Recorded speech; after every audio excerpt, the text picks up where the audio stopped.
Hey, Health Psychology, it's Dr. Gilchrist, and as you know, we are not on campus today, but to make sure that you don't lose time for our next exam, which will be coming up right before spring break, I wanted to make sure that I finished up covering the effects of stress on health, what we're talking about in Chapter 5, and depending on how much time we have today, I may move into Chapter 6, which is all about coping with stress.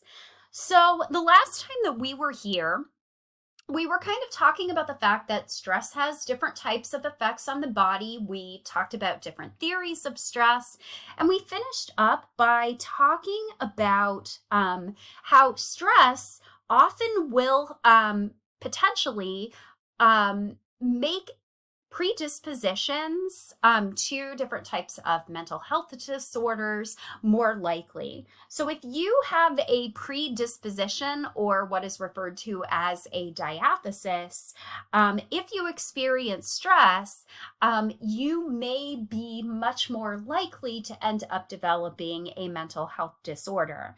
Now, for those who are already kind of struggling with mental health, these stressful events may actually perpetuate sensitivity to later stressful events, and that can potentially contribute to future episodes or relapses. Now, one of the things that we've been talking a lot about, especially in our previous unit, was the role that culture plays with respect to health. And in the case of talking about stress, culture may also be a stressor, particularly if we are thinking a little bit about the diathesis stress model in the context of psychopathology. Now, I want to talk about perceived discrimination. So, perceived discrimination, it does not matter whether or not the discrimination is actually there. What matters more is that you perceive that this is happening. So we have found that day-to-day discrimination can be related to emotional problems and mental disorders. That includes disorders like depression, generalized anxiety disorder, and it's been reported that day-to-day discrimination consistently relates to depression. It is something that can put stress on people. And this can apply to racial minorities, ethnic minorities, sexual minorities, people who have disabilities, etc. Now, some of these day-to-day stressors, this can include things like microaggressions. Microaggressions are insults, indignities, and patronizing or demeaning messages that may be sent to different types of minority groups. So, for example, if you are talking to somebody of a different race, particularly somebody who is BIPOC, and you mention that they are articulate, you may be meaning well, but this may be a case where the person perceives the underlying idea that most people are that share that BIPOC status may not be as articulate. So it's kind of a very backhanded compliment. And certain groups are more likely to get those kind of microaggressions than others. Research has found that effects of discrimination can cause stress that tend to have a stronger effect on men of color. Research has also found that Black men and women who are experiencing high amounts of discrimination, they actually have cellular markers of potential premature aging. So, culture and what the culture values can particularly contribute to stress as well. Now, this does imply that there is a relationship between things like stress, different types of neurotransmitters that can be released, hormones, and different types of genes. So in particular, I'm going to talk about three different ones. The receptor for glucocorticoids. Glucocorticoids are things like cortisol and cortisone, those stress hormones that we talked about on Monday. The serotonin transporter gene, or SERT, that's serotonin reuptake transporter, and then the oxytocin receptor gene.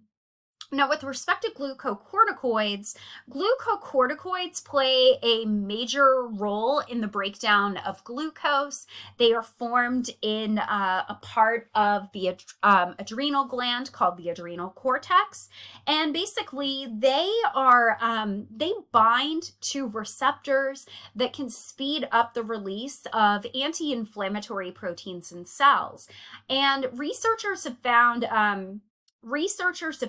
that if you're growing up in a very harsh family environment, they've actually found evidence for a pro-inflammatory phenotype of this glucocorticoid receptor, and it's demonstrated by a very high immune response, like almost an overblown immune response to bacterial stimuli, and this phenotype is resistant to the anti-inflammatory properties of cortisol.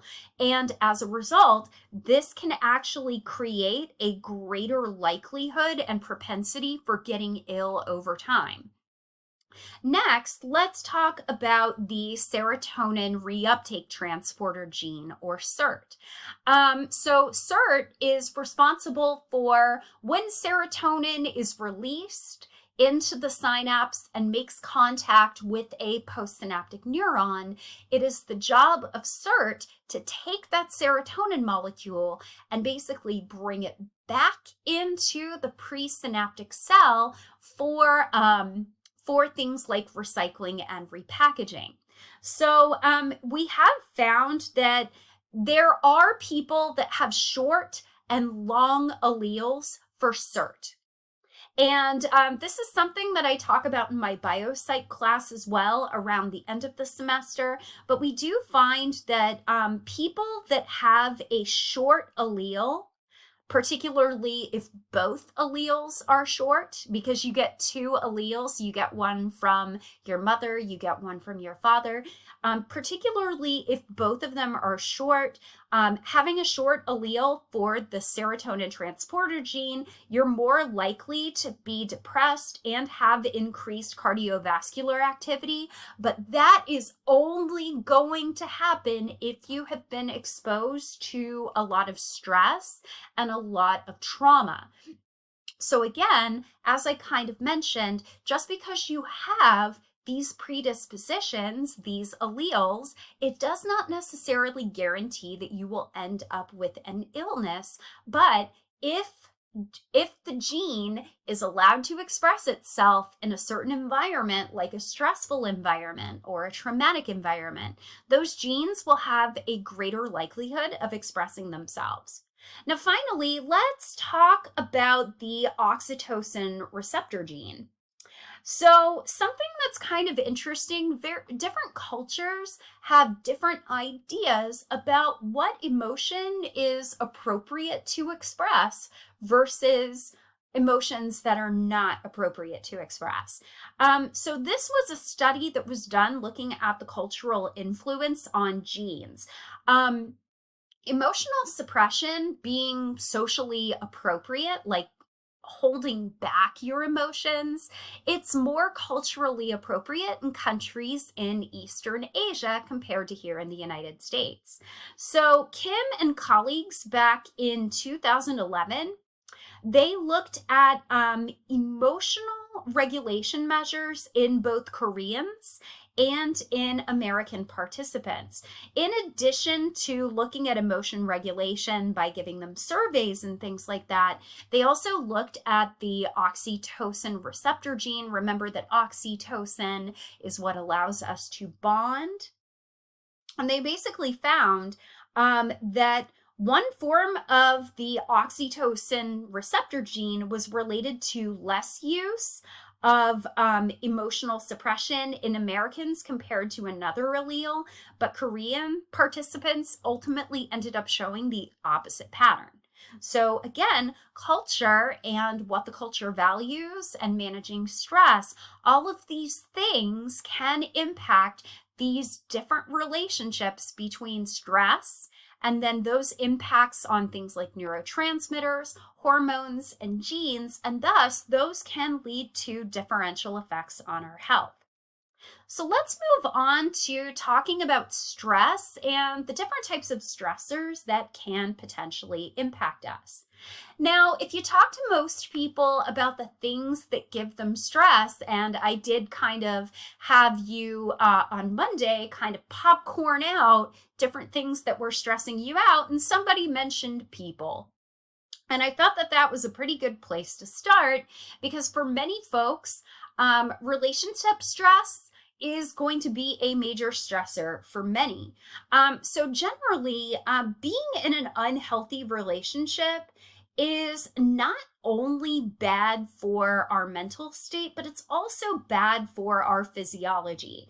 So a study by Keikolt Glaser and colleagues, they basically did some physiological measures in the first year of marriage, and then they basically tried to see what happened to those relationships about 10 years later. And whether or not that related to things like breakups, divorces, as well as marital satisfaction.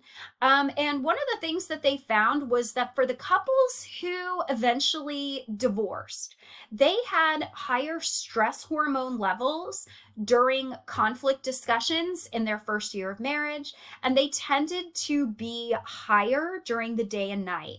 In particular, they were 34% higher during conflict, 22% higher throughout the day, so cortisol and cortisone, and epinephrine and norepinephrine was 16% higher at night.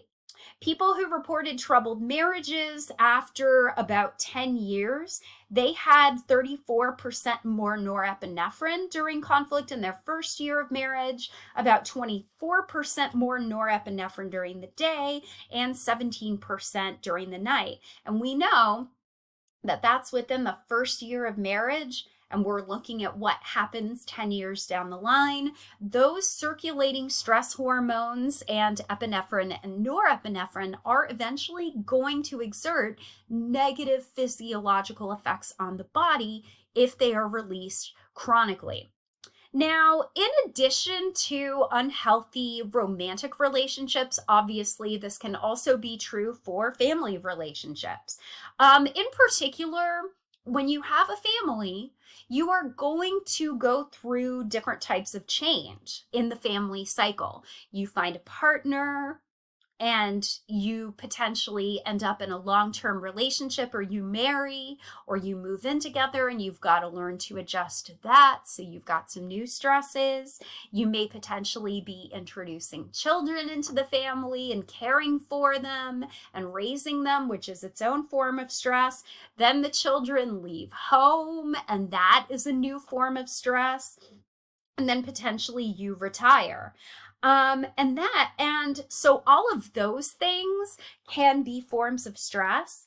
And one thing that's kind of really important is that the way that you cope with stress as a parent, your children are going to be watching that. And we do know that those coping methods do serve as models for coping for children and affecting children as well. So for example, I've kind of occasionally joked that I like to stress eat Kati cookies. I would also say that some of that stress eating, I know when my mom was emotionally stressed, in addition to things like smoking, which I never took up, she would also occasionally stress eat. So some of that is because that is what was modeled for me. Now, in addition to talking about unhealthy relationships and just normal stressors that can be expected as part of the changes that come with the family cycle, we also know that abuse can have a lot of negative effects if it is going on in a relationship. In particular, um, oftentimes, pregnant women are particularly vulnerable to effects of abuse.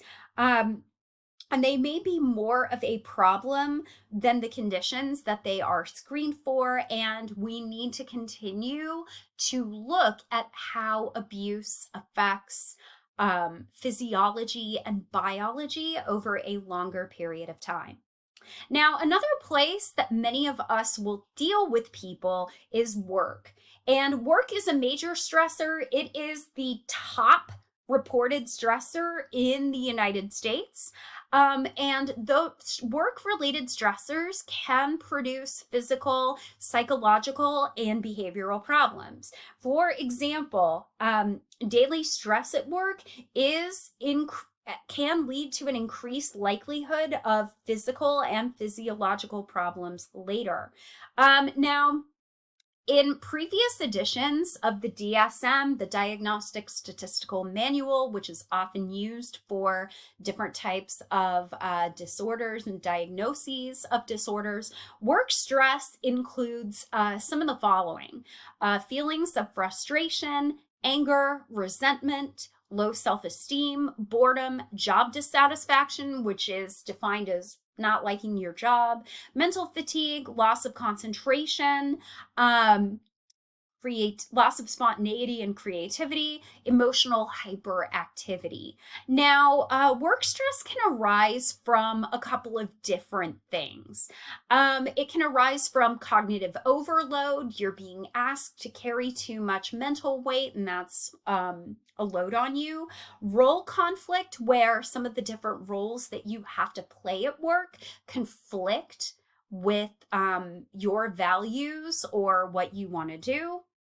Role ambiguity, where you're not quite sure what your role or your purpose is.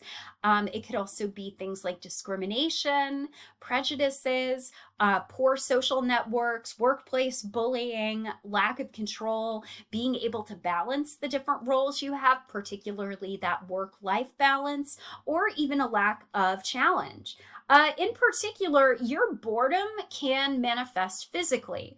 Now, work stress in particular is one of those things where it doesn't just have the potential to affect you, but it also has the potential to affect other people around you. And part of that is because a lot of people have not developed good boundaries between their work life and their home life, and I'm certainly not immune to those things. So work stress is going to commonly spill out onto family members or social networks. Your spheres, as much as you would like them to be separate, are still pretty interconnected. And so we can get what is called the stress contagion effect. So basically, the stress from one sphere will eventually basically contaminate other spheres in your life.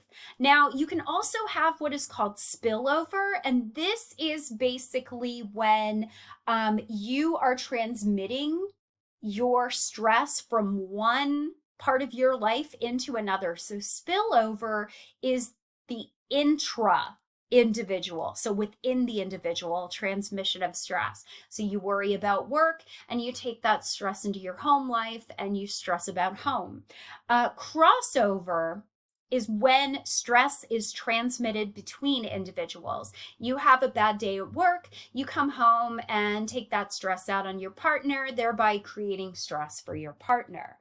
Now, part of the reason that work stress often tends to happen, this comes from a theory from Bronfenbrenner back in 1977. And basically, it's kind of a based ecological theory. There are different levels and systems that exist around you, and you are going to interact with those levels or systems, and the systems and levels likewise are going to push back on you. So you can think of work and home as kind of being these micro systems. That includes your activities and the roles that you have at work and at home. You also have what are called mesosystems, which are relationships and interactions between those microsystems. And these systems are not independent from each other. Now, so that means that as much as you want to keep work and life separate, we don't really have a way to pull a severance where your work self is completely separate and has no knowledge of your outside work self. Now, stress contagion from work will increase, largely based on how many roles you have to play. You are going to experience more stress and spillover the more roles that you have to play, because the more roles that you have, the more likelihood there is that some of those roles are going to be incompatible with each other. And that's going to create things like role ambiguity and role conflict, which can also create stress.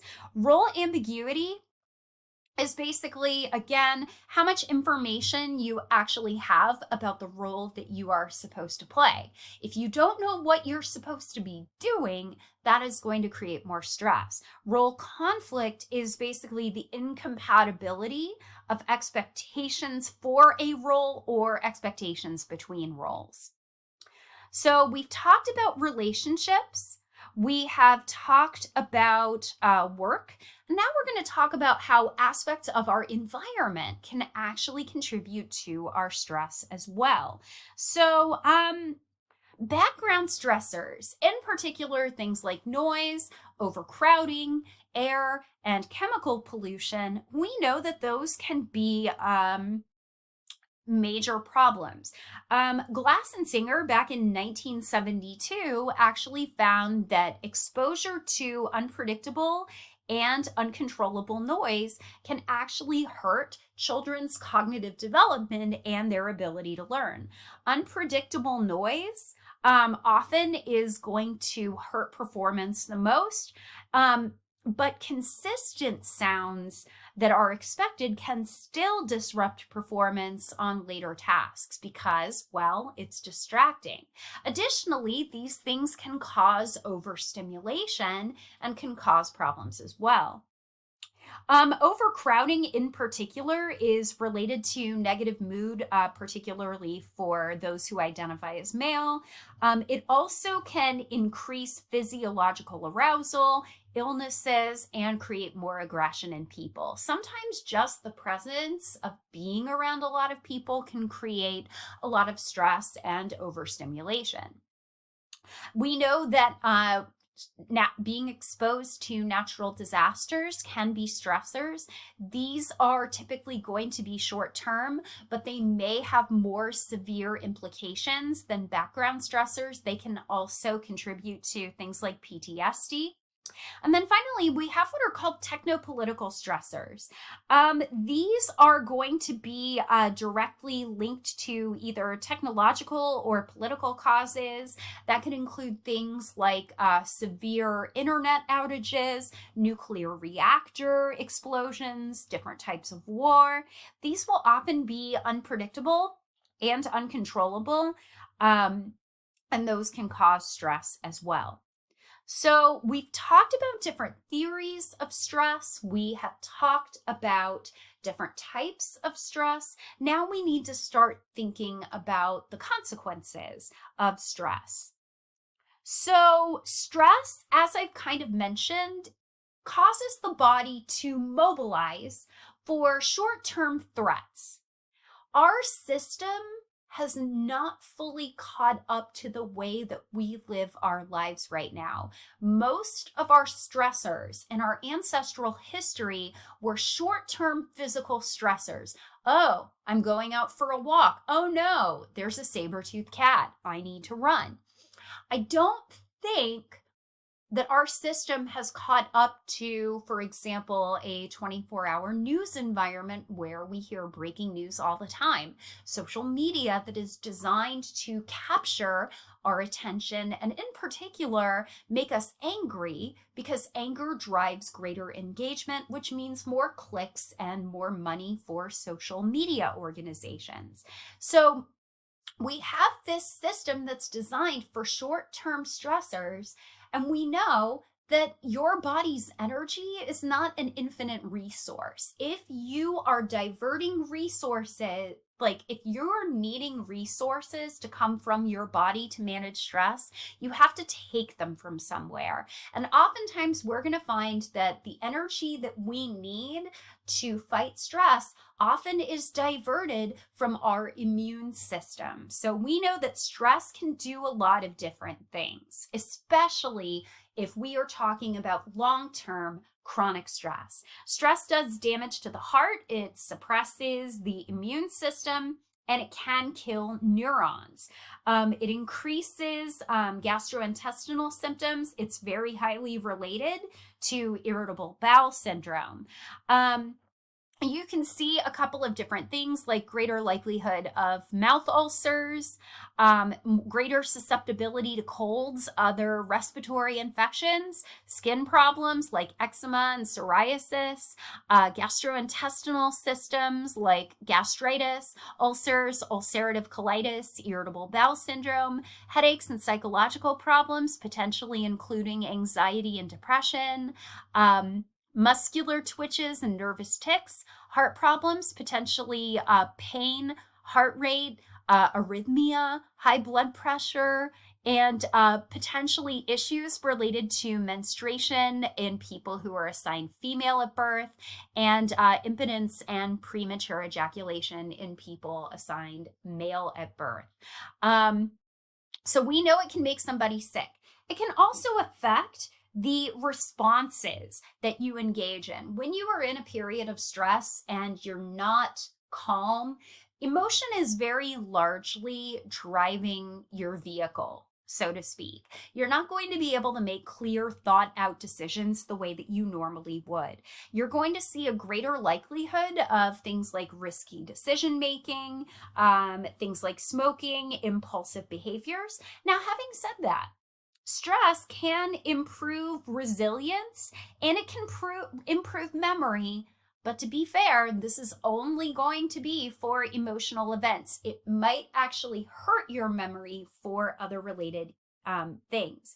And if it can make you sick, it can also make illnesses worse. Now, chronic stress, as I've kind of mentioned, relates to things like heart problems, loss of appetite, sexual dysfunction, skin problem, nervous tics, etc. And when we talk about the effects of chronic stress, we need to understand the concept of what is referred to as an allostatic load. Allostatic load is basically your effect of chronic stress. Allostasis is your ability to be stable through change. So when you are under allostatic load, there are three major consequences. So first of all, being under an allostatic load is going to activate your sympathetic nervous system. And over time, you will eventually adapt to that. But you are basically, the next consequence is that you are still going to respond to allostatic load, but you're going to have lower activation each time, which means increased exposure to different types of stress hormones. And at some point, if the allostatic load is too high, the system will malfunction.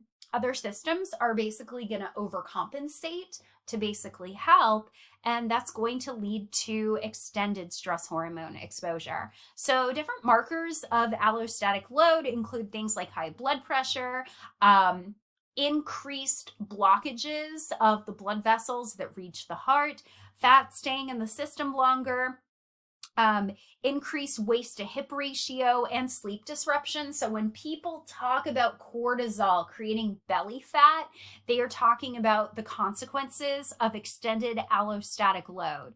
As I've mentioned in other classes, long-term stress can destroy the hippocampal neurons, and both long and short-term stress can affect your behavior, your cognition, and your emotional experience. So in general, it's really important to find ways to cope with stress, which we will talk about in chapter 6. So finishing up, before we move on to chapter 6 for about 10 minutes, we're going to talk about post-traumatic stress disorder. So post-traumatic stress disorder used to be previously characterized as a anxiety disorder, but now we tend to think about it as a trauma disorder. And here's the thing, just because you experience trauma or a stressful experience does not necessarily imply PTSD. You may actually find that there is no PTSD, but it can be predicted by what psychological processes you were engaging in at the time of your trauma. And we do see cultural variation. Different cultures have greater or lesser incidences of post-traumatic stress disorder based on how we think about things like expression of emotions, managing stress, and things like that. These are found across cultures, and it has been found common in people that are exposed to different types of violence. But one of the things that has been difficult to deal with is trying to figure out who's going to develop it and who's not. We do know that there are some neurological differences in people who have PTSD, and there are different neurological markers, but there's still more that we need to do. So now we are moving on, and we are going to be talking about chapter 6, how do we cope with different types of stress? So when we talk about stress and we talk about ways to cope with our stress, what are we defining as coping? Your textbook defines coping as constantly changing cognitive and behavioral efforts to manage specific external or internal demands that are appraised as taxing or exceeding the resources of the person. And this comes from Lazarus, and you can kind of see why it would come from Lazarus because, again, we're talking about the importance of that appraisal. Remember that in Lazarus's theory of stress, we are only going to view a situation as stressful if it has a negative connotation and if we believe that we don't have the resources that we need to cope. Now, a particular coping style may not work for everybody. So I am absolutely one of those people that if I have a lot of negative energy, one of the best things that I can do is go do a workout. There are some of you that would absolutely not want to work out, and if anything, it might make your stress worse. So your individual coping style may not work for other people, so it does vary for people. It also may vary across different types of situations. So situational coping strategies may not work if the situation is different. If I'm stressed out by turbulence on a plane, it's probably not a good idea for me to take off my seatbelt and just run up and down the aisle. That would be a very bad decision. Now, coping is an important skill.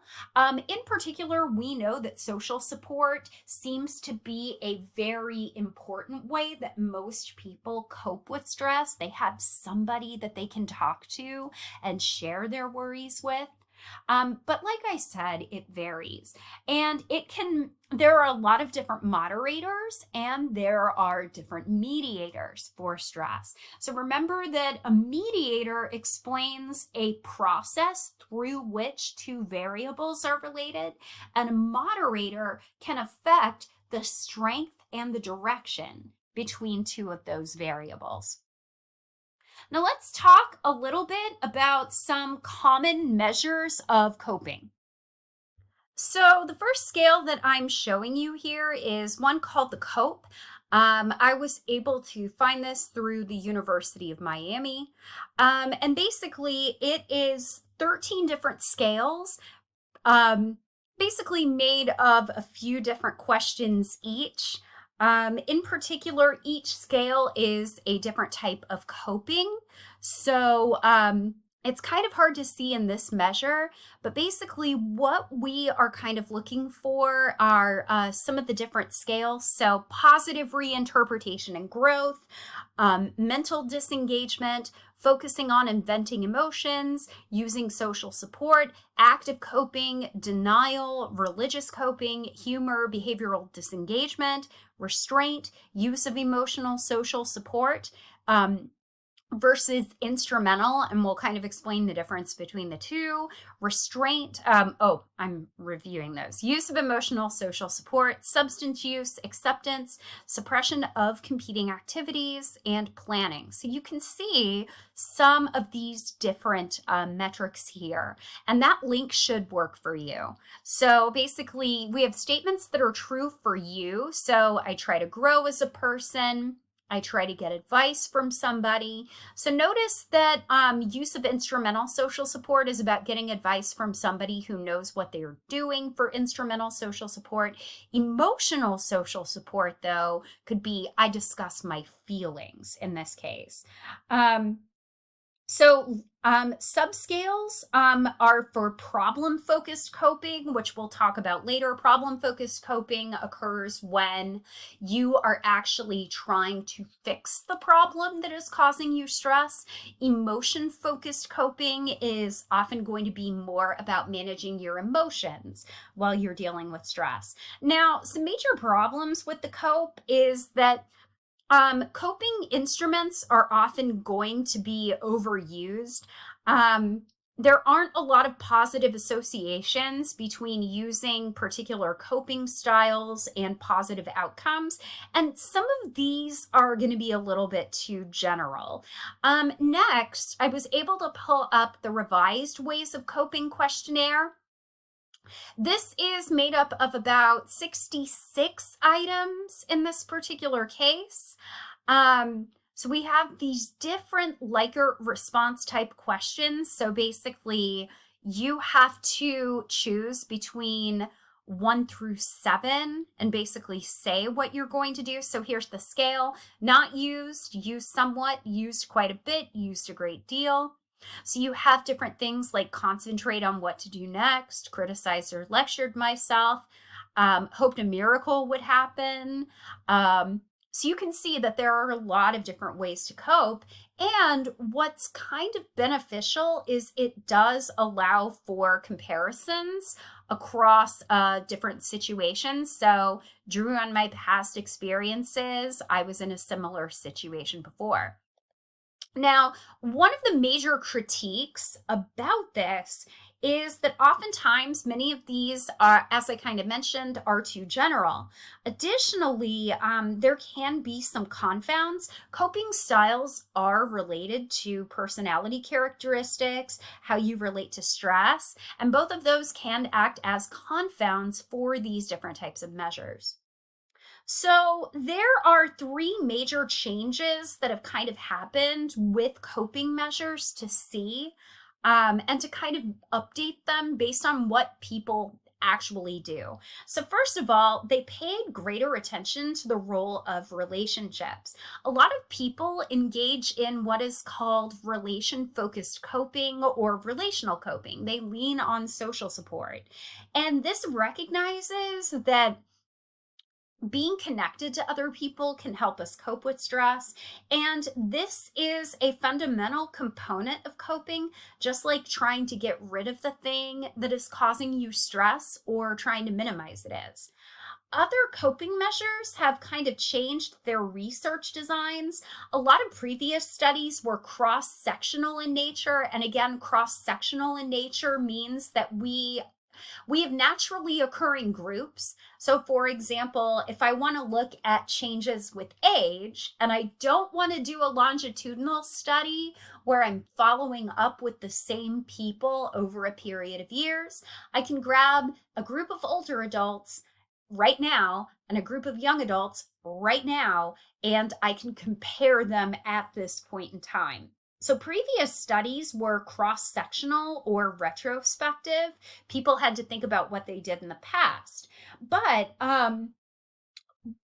there's been a shift to having people focus on what's called a daily diary or a daily process method, because people can report what's going on in their lives right at this moment. It allows us to assess timing, the frequency, the emotions that we're feeling, and more detail on the spot, because you'll be reporting these through an app or through your phone, and you can answer these questions at all times throughout the day. Additionally, these coping measures now have better statistical techniques to help you, to kind of help you get better ideas of what is causing stress and also removing the effective confounds. So I'm probably going to stop with the next slide. And we're going to talk a little bit about coping and different types of personality factors. So this will be our last slide today. So we are talking a little bit about what is called a coping style. So your coping style is your general predisposition for how you like to deal with stress. This is probably the one that you return to over and over again. So in particular, coping styles that are more adaptive to the situation that you're in are generally going to lead to better outcomes. And they are going to change the relationship and the direction to stress and the effect it has on you, and if you report feeling stress at all. Now, in particular, two major forms of ways that we cope with stress are called approach coping versus an avoidant coping style. So approach coping is actually approaching the stressor, trying to find a way to resolve it.